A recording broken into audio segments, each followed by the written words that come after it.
पाक ऑक्यूपाई कश्मीर की 24 सीटें, क्योंकि वो हमारा है, हमने रिजर्व रखी है मान्यवर 24 सीटों को।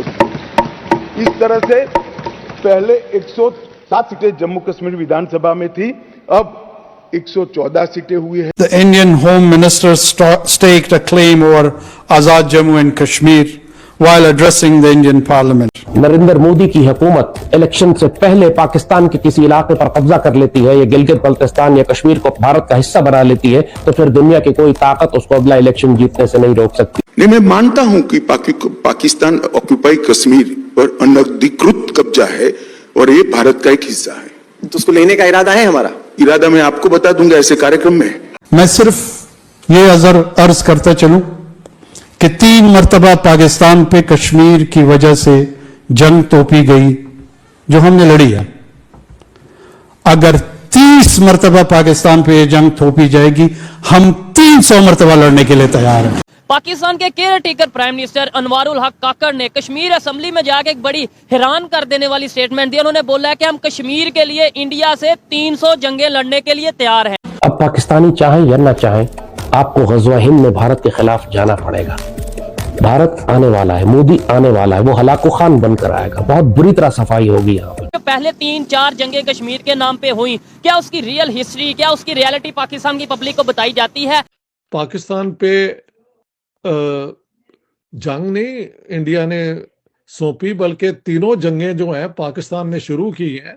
और क्या वाकई में पाकिस्तान की पब्लिक 300 जंगें लड़ने के लिए तैयार है, और वो भी इंडिया के साथ, जबकि इस टाइम पे हम भूख के साथ जंग लड़ रहे हैं? नमस्कार दोस्तों, हमारे YouTube चैनल पर आपका स्वागत है। दोस्तों, होम मिनिस्टर अमित शाह ने पीओके के लिए 24 सीटें रिजर्व रखने की बात जब से की है और कश्मीर से अनुच्छेद 370 हटाने के केंद्र सरकार के फैसले को सुप्रीम कोर्ट ने सही बताया है, तब से पाकिस्तानी पीएम का दिमागी संतुलन बिगड़ गया है। पाकिस्तानी पीएम को अब हर वक्त पीओके होने का डर सताने लगा है और इसी डर की वजह से पाक पीएम अनाप शनाप बक रहे हैं। दरअसल दोस्तों, पाकिस्तान के केयरटेकर पीएम अनवरुल हक काकड़ ने कहा है कि आर्टिकल 370 पर भारत के सुप्रीम कोर्ट का फैसला राजनीति से प्रेरित है। उन्होंने कहा कि वे कश्मीर के लोगों के लिए नैतिक, राजनीतिक और राजनयिक समर्थन देते रहेंगे और अगर उन पर युद्ध थोपा गया तो पाकिस्तान के लोग कश्मीर के लिए 300 लड़ाइयाँ लड़ने के लिए तैयार है। तो चलिए दोस्तों, इस पर पाकिस्तानी मीडिया का क्या कहना है, आइए देखते हैं। 76 साल से ये चीजें हम देखते आ रहे हैं कि भाई हमें जज्बाती स्टेटमेंट दे के 300 जंगें लड़ने के लिए तैयार हैं, कश्मीर लेके रहेंगे, ये वो। क्या कहेंगे आप इसके ऊपर? देखें, ये तो पहला केयर टेकर प्राइम मिनिस्टर है जिसने लेजिस्लेटिव असेंबली में जाके एड्रेस किया है लोगों को, कश्मीर की जो लेजिस्लेटिव असेंबली है। लेकिन पहले नंबर पे तो हम देखते हैं ना कि केयर टेकर जो प्राइम मिनिस्टर है उसकी ड्यूटीज क्या होती हैं। केयर टेकर प्राइम मिनिस्टर का ये काम ही नहीं है कि वो जाके जंगों में जाके स्टेटमेंट दे और कहे कि हमने इतनी जंगें करनी है और इतनी नहीं करनी। आपका काम इलेक्शन करवाना है, आप इलेक्शन करवाएं जो कि आपसे नहीं हो रहे। पाकिस्तान के अंदर जो नेशनल असेंबली डिसॉल्व हुए को 3 महीने से ज्यादा टाइम हो गया है। आप मेहरबानी फरमाकर आइन पे अमल करवाएं, इलेक्शन करवाएं। ये काम उस प्राइम मिनिस्टर का है जो कि पीछे वोट लेके आता है, जिस पास मैंडेट होता है। तो आप मेहरबानी फरमाकर ऐसे स्टेटमेंट्स ना दें कि हमें उसके बाद इस स्टेटमेंट्स को लेकर सफर करना पड़े बाद में। और ये स्टेटमेंट देखें, उन्होंने तो स्टेटमेंट दे दी, वहां पे शायद वक्ती तौर पे जो लोग मौजूद थे उन्होंने अप्रिशिएट भी किया होगा, वाह जी वाह कितनी मोहब्बत का इजहार कर रहे हैं कश्मीर से। लेकिन इंटरनेशनल लेवल पे ये स्टेटमेंट गई है, पाकिस्तान के लोगों तक पहुंची, इंडिया के लोगों तक पहुंची। वो लोग क्या सोचेंगे कि एक साइड पे पाकिस्तान के 3 बार प्राइम मिनिस्टर रह चुके हैं मियां नवाज शरीफ साहब, उन्होंने ये स्टेटमेंट दिया कि भाई मैं तो इंडिया के साथ अच्छे रिलेशन चाहता हूँ। उन्होंने बल्कि जिक्र किया वाजपेयी साहब आए, उन्होंने बोला मोदी साहब आए मेरे दौर में, और एक साइड पे ये केयर टेकर गवर्नमेंट के जो प्राइम मिनिस्टर है ये कह रहे हैं 300 जंगें लड़ेंगे। बेनजीर भुट्टो के दौर के अंदर भी मामला बेहतर होने की कोशिश हुई थी। उसके बाद नवाज शरीफ साहब का, मैं नवाज शरीफ का क्रिटिक्स हूं, लेकिन इस मामले के अंदर मैं उनको सपोर्ट करता हूं कि वो पाकिस्तान और इंडिया के रिलेशन बेहतर करना चाहते हैं। और जो भी एक डेमोक्रेटिक बंदा होगा ना, वो हमेशा यही चाहता है कि वो पाकिस्तान और इंडिया के ताल्लुकात हमेशा बेहतर हों। और दूसरी उन्होंने बात की कि लोग 300 जंगें लड़े। क्यों भाई, हम क्यों लड़े 300 जंगें? क्यों लड़े हम? भाई जब इख्तियारात तुम्हारे पास है, ओहदे तुम्हारे पास है, पहले नंबर पे तो मुझे ये बताओ कि तुम्हें मैंडेट किसने दिया कि तुम ये जाके स्टेटमेंट दे रहे हो कि हम 300 जंगें लड़ेंगे? उसमें ये थोड़ा सा एक पॉइंट आ जाता है ना कि शायद वो ये कहते हैं कि ऐसी स्टेटमेंट देने से कश्मीरियों के साथ हम एक इजहार करेंगे, जबकि मेरे ख्याल से अब अगर रियलिटी को देखें, कश्मीर में जाके विजिट करें, मैंने तो विजिट किया है, वहाँ पे जाके देखें वो लोग तो जो हमारे यहाँ से तंग आ रहे हैं पाकिस्तान की गवर्नमेंट। भाई मैंने आपको पहले भी ये कहा है कि जो हमारे इंटीरियर मामला था पहले आप उनको ठीक कर लें। अब देखें, हम अपने आप को कहते हैं कि बड़ी डेमोक्रेसी है। आप इतनी बड़ी डेमोक्रेसी है कि आपका जो सबसे बड़ा सूबा पंजाब है, वहां पे आप इलेक्शंस नहीं करवा पा रहे यार। कभी आप कहते हो हमारे सिक्योरिटी के मसाइल। अभी देखें, अगर आप जो है वो अपने मुल्क के अंदर इलेक्शन नहीं करवा पा रहे तो आप 300 जंगें लड़ लेंगे? एक इलेक्शन करवाने के लिए आपको सिक्योरिटी नहीं आपकी पूरी हो रही, आप हीले बहाने लगा रहे हैं। कभी कहते हैं हमारे पास बजट नहीं है। जिस मुल्क के पास अपने इलेक्शन करवाने का बजट नहीं है, वो मुल्क का जो केयर टेकर प्राइम मिनिस्टर है वो ये डिमांड कर रहा है कि हम 300 जंगे लोग लड़े। क्यों? वो भी इंडिया के साथ जो दुनिया की 5वीं बड़ी इकॉनमी है। अब कुछ लोग ये कहेंगे भाई जंगे जो सी हैं वो इकॉनमी से नहीं जज्बे से लड़ी जाती हैं, तो फिर शायद इसका फिर ये मतलब ओ भाई जज्बे से लड़ी जाती हैं। ये जो लोग मिसालें देते हैं पुराने जमानों की, मेरे भाई अगर वहां से एक बंदा तलवार लेके निकलता था, यहां से भी एक बंदा तलवार लेके निकलता था, दोनों के पास असला एक तरह का होता था। अब यहां से आप तलवार लेके निकला है, 100 बंदे भी, एक बंदा उधर खड़ा हो जाए क्लैशनकोव वाला तो वो 100 को मार देगा।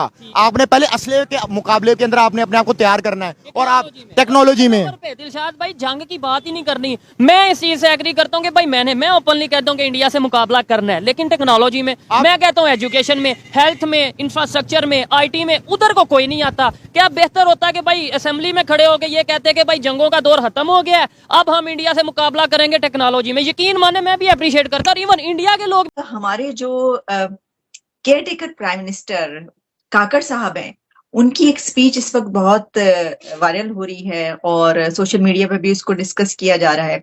उन्होंने AJ आजाद जम्मू कश्मीर की जो लेजिस्लेटिव असेंबली है वहां पर उन्होंने खिताब किया। और आपको पता है कि अभी जो कश्मीर पे इंडियन जो एक वर्डिक्ट आया है उसके हवाले से उन्होंने बात की, बल्कि उन्होंने बहुत लंबी चौड़ी तकरीबन 20-25 मिनट की तकरीर है। लेकिन मैं इसमें से आपसे सबसे पहले जिस टॉपिक पर बात करना चाहूंगी, उनका कहना ये था कि 3 दफा पाकिस्तान पर कश्मीर की जंग थोपी गई जो हमने लड़ी है, और अगर 30 मरतबा पाकिस्तान पर जंग थोपी जाएगी तो हम 300 दफा भी ये जंग लड़ने के लिए तैयार हैं। डॉक्टर साहब अगर आप मुझे इजाजत दीजिए तो मैं इनके ये वाला कम से कम ये वाला पार्ट चलाना चाहूंगी ताकि व्यूवर्स तक भी पहुंच सके। में उसको अपने आबा व अजदाद के हिस्से में जो जायदाद आई है उसका मुकदमा लड़ रहा है। ये मेरी अपनी जमीन का मुकदमा है, ये मेरे अपने लोगों का मुकदमा है। मैं सिर्फ ये अर्ज करता चलूं कि 3 मरतबा पाकिस्तान पे कश्मीर की वजह से जंग तोपी गई जो हमने लड़ी है। अगर 30 मरतबा पाकिस्तान पे ये जंग थोपी जाएगी, हम 300 मरतबा लड़ने के लिए तैयार हैं। तो डॉक्टर साहब इसको यहाँ पे रोक के सबसे पहले तो सर आपसे बेहतर कौन इंसान हो सकता है? आपने तो किताबों की किताबें लिख डाली इस टॉपिक पर। सर ये 3 दफा जंग थोपी गई हम पे और हम जो है 300 दफा लड़ने के लिए तैयार हैं, तो हम पे जंग थोपी गई तीन दफा सर। ये जो ग्रीक थिंकर्स हैं उन्होंने कई टर्म्स को इस्तेमाल किया है पॉलिटिक्स के मुतालिक। एक तो है रेटरिक, एक उसकी एक्सट्रीम फॉर्म है डेमागोगी। काकड़ साहब लगता है बादशाह हैं दोनों इन चीज़ों के, यानी लफाजी की गेम। दूसरी बात है कि अगर वो किसी एक प्रॉपर यूनिवर्सिटी में एग्ज़ाम के लिए बैठे तो फेल हो जाएंगे, क्योंकि पाकिस्तान पे जंग नहीं इंडिया ने सौंपी, बल्कि तीनों जंगें जो हैं पाकिस्तान ने शुरू की हैं और पाकिस्तान